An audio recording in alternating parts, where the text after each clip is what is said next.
It is written, il est écrit, remporte 11 récompenses aux États-Unis. ADRA Canada fait un don de plus de 700 000 $ pour venir en aide aux réfugiés en Roumanie. One Year in Mission and Service fête son 5e anniversaire sur le campus de Newbold. La jeunesse adventiste du Vietnam se lance dans le service communautaire pour soutenir les personnes dans le besoin. Ces histoires et d'autres nouvelles, maintenant sur ANN.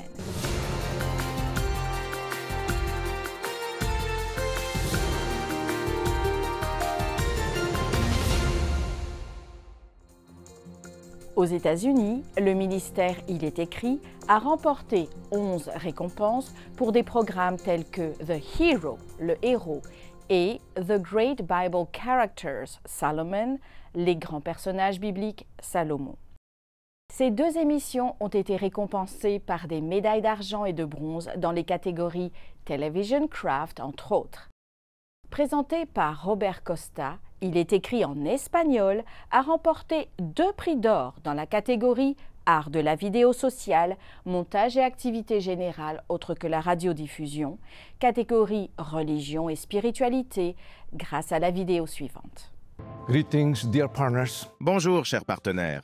C'est un réel plaisir de partager avec vous ce que Dieu a réalisé par l'entremise du ministère d'Escrito Esta. Cette année a été très active et enrichissante à Solihullin. Grâce à votre soutien, nous avons pu atteindre des communautés dans les jungles du Guatemala, confrontées à différents défis tels que l'impossibilité d'avoir accès à une tasse d'eau potable ou l'accès à des radios portables pour écouter la bonne nouvelle de l'Évangile dans leur langue maternelle. Par la grâce de Dieu, plusieurs milliers de personnes ont désormais accès à des radios à batterie solaire pour écouter le message du salut traduit en Quechim, une des langues mayas. Le Saint-Esprit prépare les cœurs pour la grande moisson finale.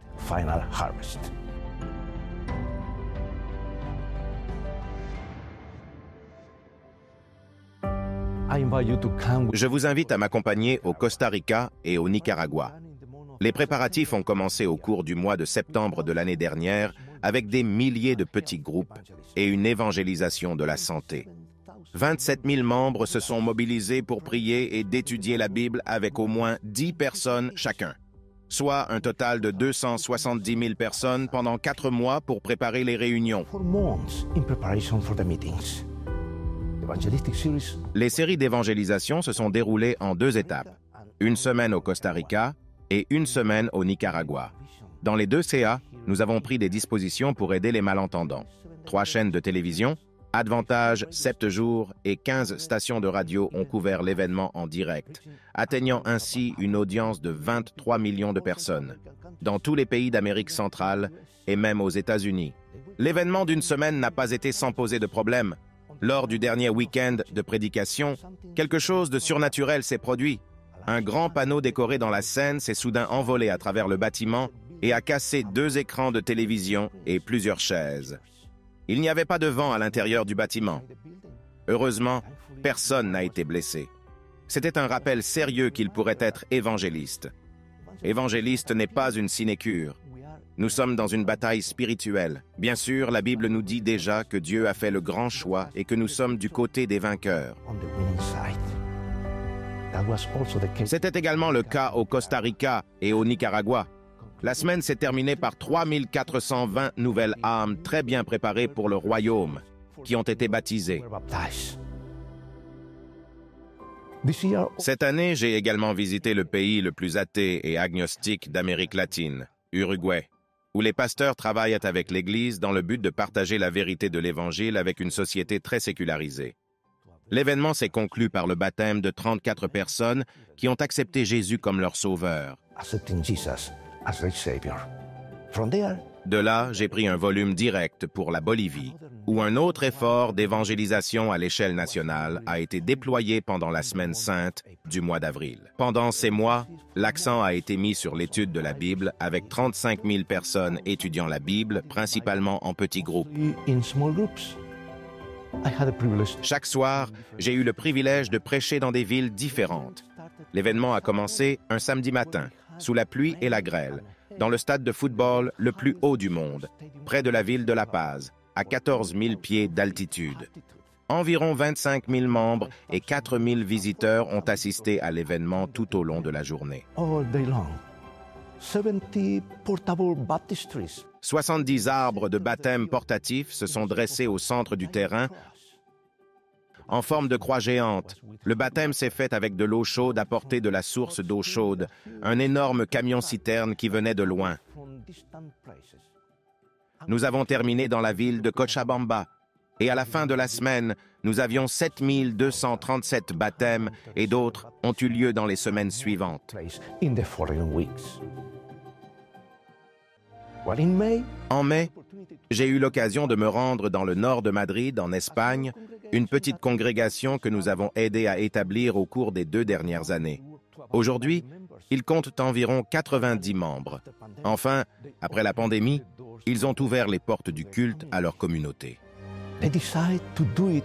Ils décident de le faire en classant le nouveau sanctuaire et le nouveau bâtiment.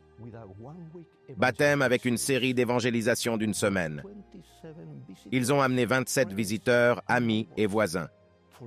14 d'entre eux ont répondu à l'appel au baptême du samedi dernier.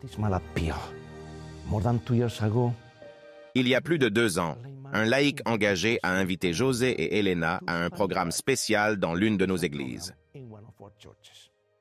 Pendant que ce couple suivait un programme spirituel, ce laïc a eu l'idée brillante de me demander de l'aider d'envoyer une courte vidéo de salutation à ce couple via WhatsApp, ce que j'ai fait. Depuis, ils ont commencé à étudier la Bible avec le pasteur local. Ils ont assisté fidèlement à toutes les soirées de la série et j'ai eu le privilège de les rencontrer pour conseiller José et Elena le dernier sabbat des réunions. Oui, la campagne d'évangélisation marche dans l'Europe laïque et postmoderne et dans le monde entier. D'ailleurs, la seule évangélisation qui ne fonctionne pas est celle qui n'est pas faite. Très chers partenaires, faites en sorte que chaque histoire puisse être réalisée grâce à vos prières, votre générosité et votre dévouement à l'égard de l'évangélisation. ADRA Roumanie exprime sa gratitude à ADRA Canada pour sa contribution de plus de 700 000 $ au projet Évacuation, assistance et protection pour sauver des vies pour les 3 913 réfugiés ukrainiens touchés par le conflit. L'objectif principal du projet est de fournir une assistance aux groupes cibles des réfugiés ukrainiens en Roumanie. Dans le cadre du projet, les réfugiés reçoivent du soutien psychosocial par des professionnels, une aide financière pour les abris, un soutien à l'intégration des enfants dans le système éducatif roumain et la création d'espaces conviviaux pour des activités en fonction de l'âge. Ramona Popovici, gestionnaire de projet d'ADRA Roumanie, a exprimé sa reconnaissance pour l'opportunité de soutenir les personnes qui ont fui le chemin de la guerre, leur offrant réconfort et soutien pendant la crise. Le projet psychologique apporté aux enfants pendant les activités organisées par ADRA Roumanie a été particulièrement apprécié car il a aidé les enfants à redécouvrir et à apprécier leur enfance malgré les circonstances difficiles. Advent Health et les Orlando Magic, l'équipe professionnelle de basketball d'Orlando, se sont associés pour rénover 20 terrains de sport extérieurs à travers le centre de la Floride aux États-Unis. Tom Johnson apporte des nouvelles sur l'une des rénovations en cours dans le cadre de cette initiative. Hi everyone, I'm Tom Johnson. Bonjour à tous, je suis Tom Johnson. Faisons un tour dehors et jouons au basket. Voici le terrain de basket du parc Lee P. Moore Park de Sanford. Advent Health s'est associé au Orlando Magic pour le remettre en état pour la communauté. Il s'agit du 3e des 20 terrains de Floride centrale. Nous travaillons avec le Magic pour le rénover. L'objectif est simple. Encourager les enfants à sortir, à jouer, à faire de l'exercice et à être en bonne santé. En fait, il s'agit avant tout de notre mission, la mission d'étendre le ministère de guérison du Christ. Et c'est vraiment ce que nous faisons ici, en collaboration avec le Magic d'Orlando. En 2020, au début de la pandémie de Covid, le président du siège de l'Église adventiste du 7e jour, le pasteur Ted Wilson, a reconnu l'importance de communiquer avec les membres du monde entier pour apporter la paix et l'espoir en leur rassurant que Dieu restait au contrôle malgré les circonstances. Cela a conduit au développement d'un message vidéo hebdomadaire de moins de 10 minutes. En partenariat avec le département de la communication du siège mondial adventiste, l'idée du pasteur Wilson est devenue une réalité. Depuis lors, il a parlé de sujets tels que les 28 doctrines de l'Église adventiste et a commenté sur le livre Les paraboles de Jésus. Actuellement, avec sa femme Nancy, il présente le livre La tragédie des siècles, chapitre par chapitre. Les vidéos sont traduites en d'autres langues, comme l'espagnol, le portugais, le français et l'italien. Dans les derniers épisodes, Ted Wilson et sa femme Nancy ont abordé des sujets tels que la réforme protestante. Bonjour, chers amis. Au cours des dernières semaines, alors que nous lisons le livre La Grande Conflit cosmique, nous avons vu comment la lumière de la vérité a été portée par les Vaudois, John Wycliffe, Hudson Jerome, Martin Luther et bien d'autres à mesure que la réforme se répandait en Europe. Plus récemment, nous avons vu comment le rejet de la vérité biblique a conduit à d'horribles effusions de sang pendant la Révolution française. La Révolution française. Bonjour, chers amis. Aujourd'hui, nous allons conclure notre étude sur la Révolution française dans le livre La Grande Controverse d'Ellen White. Dans ce chapitre, nous avons vu comment la suppression des Écritures a conduit à une énorme violence, culminant dans ce qui est devenu connu sous le nom de le massacre de la Saint-Barthélemy, où 70 000 protestants à travers la France ont été mis à mort pour leur foi en Dieu et en sa parole.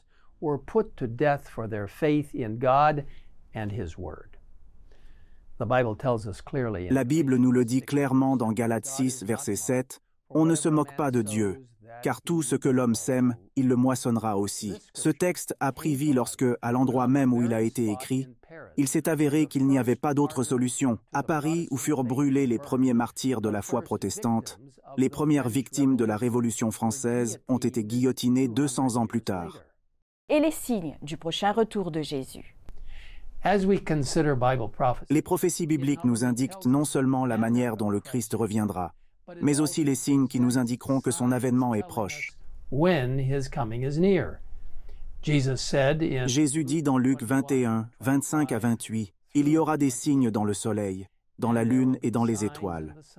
Et sur la terre, il y aura de l'angoisse chez les nations qui ne sauront que faire, au bruit de la mer et des flots, les hommes rendant l'âme de terreur dans l'attente de ce qui surviendra pour la terre, car les puissances des cieux seront ébranlées. Alors on verra le Fils de l'homme venant sur une nuée avec puissance et une grande gloire. Quand ces choses commenceront à arriver, redressez-vous et levez vos têtes parce que votre délivrance approche. » Après la pause, nous serons de retour avec des nouvelles du Pérou, du Royaume-Uni et du Vietnam, où les adventistes impactent leur communauté par la bonne nouvelle du salut. À tout de suite.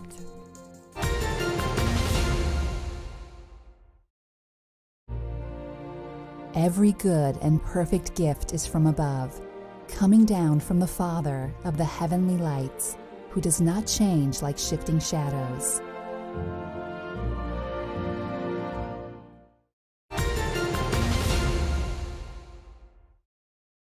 Dans le nord du Pérou, plus de 11 000 jeunes adventistes font partie de la mission Caleb.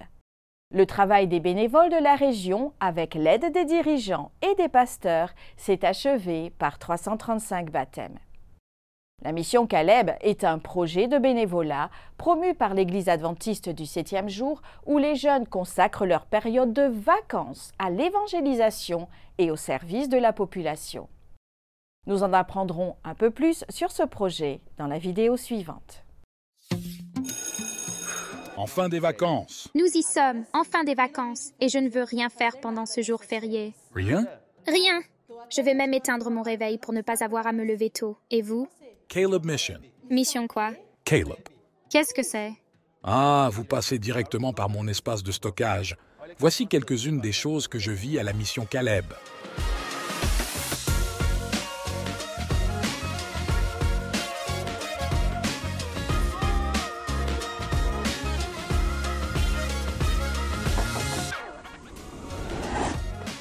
De qui s'agit-il? Bonjour, je suis Caleb.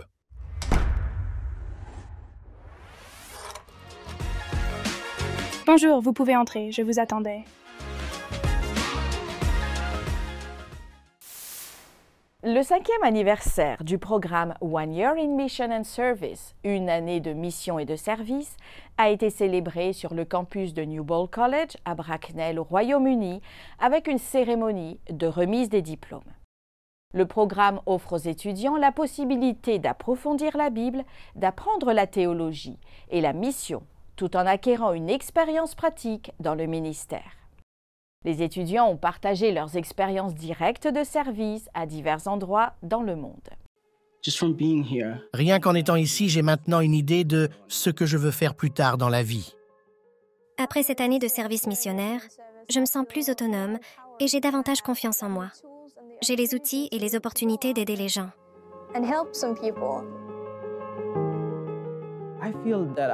J'ai l'impression de mieux connaître la mission et les autres cultures.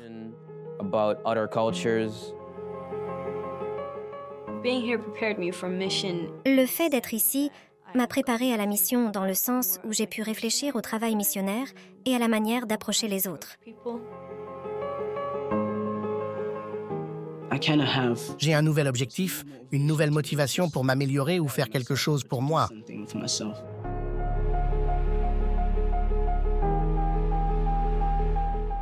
Newbold propose différents ministères sur le campus. Le cours comprend 10 heures de travail bénévole par semaine. J'ai commencé très rapidement. Je voulais me mettre au travail, je voulais faire quelque chose et avoir un impact. Le volontariat était très varié. J'ai travaillé avec des petits-enfants et nous avons fait des activités sur le campus durant des événements. En dehors du campus, il y a un jardin communautaire appelé Gillette's Hill. J'ai apprécié d'y être parce que nous ne faisons que jardiner. Et c'est très agréable d'interagir avec eux.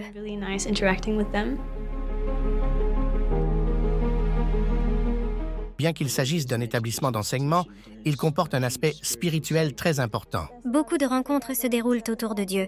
Cela m'a été très bénéfique. J'ai progressé spirituellement, pas à cause des ministères, mais plutôt grâce aux cours que j'ai suivis. La nature est agréable et abondante dans les environs. Alors si vous voulez vous y promener et parler à Dieu, vous pouvez le faire. Mon projet de mission sera basé au Sri Lanka. Nous partons en Serbie pour 3 mois. Nous nous rendrons dans un centre de réfugiés situé dans la capitale, Belgrade. Le fait de ne pas savoir exactement ce que je vais faire suscite une certaine excitation. J'ai vraiment hâte de connaître des personnes qui ont suivi ce parcours de réfugiés. Ce sera une expérience différente de tout ce que j'ai fait jusqu'à présent. Si vous avez besoin d'une année pour vous orienter, pour changer de cap par rapport à ce que vous souhaitez dans la vie, alors ceci est fait pour vous. À tous ceux qui envisagent de suivre le programme de l'année de mission et de service, si vous avez vraiment l'impression que cela vous intéresse, ou même si vous êtes simplement curieux, je vous dirais de vous lancer. Je le recommande à 100%. Jusqu'à présent, 28 étudiants ont participé au programme, la moitié d'entre eux ayant par la suite décidé de retourner à Newbold pour étudier la théologie dans le but de servir dans le ministère pastoral. Rendons-nous maintenant en Asie du Sud-Est, plus précisément au Vietnam. Dans la ville de Ho Chi Minh, les Jeunes Adventistes ont lancé un événement de service communautaire visant à soutenir les membres les moins privilégiés de la communauté. Organisé par l'Association de la jeunesse de Phú Nhuam, un programme de cuisine a été lancé et a permis de fournir 250 portions de porridge et de distribuer des livres missionnaires aux travailleurs et aux sans-abri. La portée de cet événement a inspiré l'implication des membres adventistes au sein de l'Église et de la communauté locale, favorisant une culture de compassion, d'unité et de participation active. En constatant l'impact de simples actes de bonté, les membres d'Église ont été témoins de l'extension de l'amour de Dieu dans le monde à travers leurs actions. La violence dans l'environnement académique est un sujet qui nécessite différentes stratégies de la part de la communauté scolaire. Pour répondre à cette préoccupation, l'éducation adventiste et Adventist Risk Management dans la région de l'Amérique du Sud ont lancé la campagne Alerte. L'initiative vise à éduquer les parents et les élèves sur l'importance de maintenir un environnement scolaire sain et sûr. Aujourd'hui, nous regarderons une partie de la vidéo intitulée « Parents en alerte » qui fait partie de cette campagne. Votre enfant doit trouver un espace de sécurité à la maison. Au revoir, mon fils. En dehors du foyer, ils ne trouveront pas toujours le même accueil.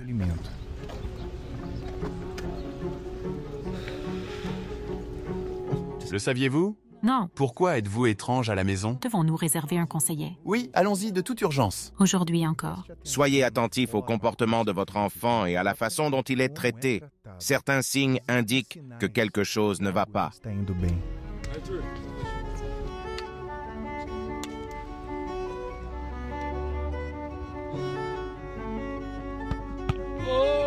Professeur, regardez-le me lancer la balle. Pas d'intimidation ici, pas ici. Soyez vigilant si votre enfant est victime de harcèlement ou s'il est en train de le faire.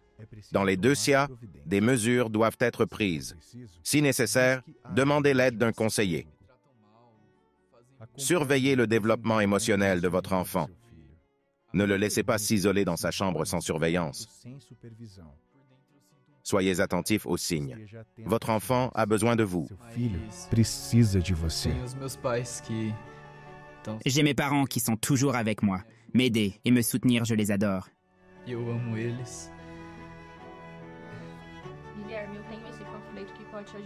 Repare se seu filho prefere ficar isolado. Remarquez si votre enfant préfère être isolé en cas d'irritabilité excessive ou de changement soudain de comportement. Limitez votre utilisation de l'Internet et des médias sociaux. Faites attention à vos effets personnels, tels que les sacs à dos et les sacs, pour identifier les objets susceptibles de présenter un risque. Nous devons unir nos forces et promouvoir ensemble un environnement sûr pour tous. Allons de pair dans la prévention de la violence à l'école. Na prevenção à violência nas escolas. À Novi Belgrade, en Serbie, une communauté adventiste a prié pendant plusieurs années pour avoir sa propre église. En 2020, une partie de l'offrande du 13e sabbat a aidé à établir une église qui servira de centre d'influence. Les adventistes de Serbie ont établi des liens solides autour d'eux par le biais d'activités saines. Les clubs de santé ont suscité un grand intérêt de la part de la communauté. Les groupes partent en randonnée, font de l'exercice ensemble, organisent des conférences sur la santé et font des démonstrations de cuisine. Sans ces activités, il est probable que les participants ne rencontreraient jamais un adventiste ou n'auraient jamais de contact avec le message adventiste. Ici, il est important de nouer d'abord des liens d'amitié, puis de dire qui vous êtes. Sinon, ils vous rejetteront dès le départ. La connexion personnelle est la manière dont Jésus exerçait son ministère lorsqu'il était sur terre. Ses membres d'église suivent donc son exemple en appliquant la méthode du ministère du Christ. C'est la clé pour établir des relations, en particulier dans les villes en expansion comme Belgrade, où les gens ont tendance à rester centrés sur leur propre vie. C'est une communauté qui vit dans de grands immeubles. Il y a beaucoup de gratte-ciel de 13 étages ou plus. Un grand nombre de personnes y résident. C'est une grande zone à atteindre. Beaucoup ne savent rien de Dieu et ne sont pas très croyants. Les gens ne veulent rien entendre au sujet de Dieu. Nous vivons aujourd'hui dans des sociétés où personne ne veut connaître Dieu. Il est difficile d'en parler avec eux, car ils ne savent pas ou ne veulent pas savoir qui est Dieu. C'est un grand défi à relever ici. C'est un pays laïque. Il y a quelques années encore, le quartier connu sous le nom de Novi Belgrade n'avait pas d'église adventiste. Chaque fois que les membres de l'église qui vivaient dans cette partie de la ville voulaient se réunir, ils devaient effectuer de grandes distances pour se rendre à l'église la plus proche.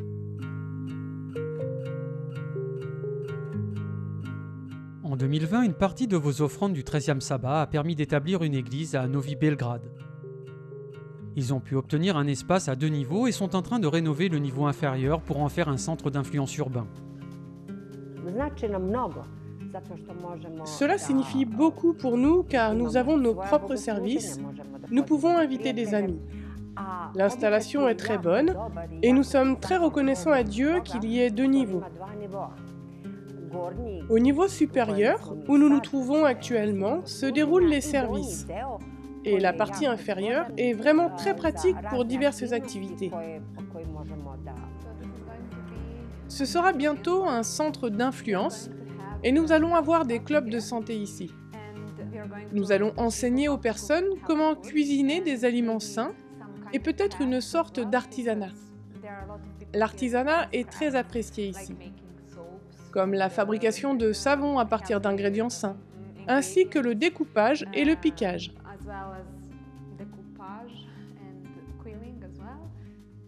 Vos contributions à l'offrande du 13e sabbat ont déjà été reçues avec gratitude. Le nouvel espace est comme un foyer pour cette congrégation, et nous espérons qu'il lui permettra de se développer. Je suis très reconnaissante à tous les frères et sœurs du monde entier, ceux qui nous ont aidés, parce que c'est une grande municipalité où nous sommes et il n'y avait pas d'église encore. Croyez que nous avons prié plus de 20 ans. Nous avons prié pour avoir cette église. Et c'est pourquoi nous sommes aussi prêts à donner nos offrandes à ceux qui ont besoin aussi d'avoir leur propre église. J'ai tellement de gratitude. Merci. Je suis reconnaissante à Dieu d'avoir suscité la volonté de donner. Il les a inspirés à donner. Cela nous dit que nous devons travailler et justifier ce que nous avons. Nous prions pour que Dieu nous utilise là où nous sommes et qu'il remplisse ce bâtiment pour que nous en trouvions un autre. Merci de prier pour cette église qui accueillera bientôt un centre d'influence urbain dans un nouveau quartier de Belgrade. Merci pour l'offrande du 13e sabbat en 2020 et d'avoir fait du rêve de cette congrégation une réalité. Aujourd'hui, dans Diversité, dans l'Église adventiste à travers la musique, nous découvrons une performance de Pedro Naranjo des États-Unis. Avec son violon, il joue Anthem of Praise ou l'hymne de louange. Que la musique de louange nous guide et que ces notes intemporelles nous inspirent à profiter de chaque moment avec un cœur plein de gratitude.